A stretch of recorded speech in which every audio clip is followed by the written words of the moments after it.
আসসালামু আলাইকুম। সকাল বিকেল ইউটিউব চ্যানেল, একটি লাইক করেন, একটি কমেন্ট করেন। নিত্যদিনের খবর পেতে আমাদের পাশেই থাকুন। নির্বাচনী প্রচারণায় 11তম দিনে নিজ নির্বাচনী আসনে ঢাকা পথসভায় অংশ নিলেন জামাতের আমির ডক্টর শফিকুর রহমান। রবিবার বিকেলে 22টিতে গণসংযোগ করেন জামাতের আমির। পরে ইব্রাহিমপুরে পথসভায় অংশ নেন তিনি। বলেন, সারা দেশে জামাতের গণজোয়ার দেখে একটি দল দিশেহারা হয়ে মিথ্যার আশ্রয় নিচ্ছে বলে জানায় জামাতের আমির। এদের হাতে দেশের দায়িত্ব দিলে এই দেশের কোনো অস্তিত্ব এরা রাখবে না। এরা খাবলে খামছে কামড়ে আবার 56,000 বর্গ মাইলের 18 কোটি মানুষকে শেষ করে দিবে। এরা কত বেপরোয়া, একটা ক্ষমতার জন্য পাগল হয়ে গেছে। পাগল হয়ে লাভ নাই।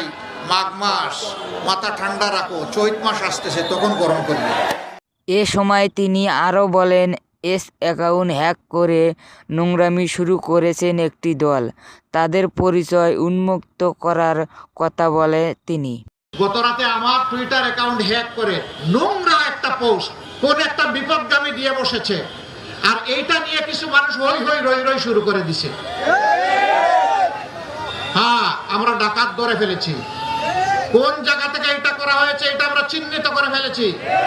ইতিমধ্যে জাতির সামনে আমরা উন্মুক্ত করে দিয়েছি। একদম ফকফকা উজ্জ্বল ভাবে আমরা জাতির সামনে এটা তুলে ধরবো।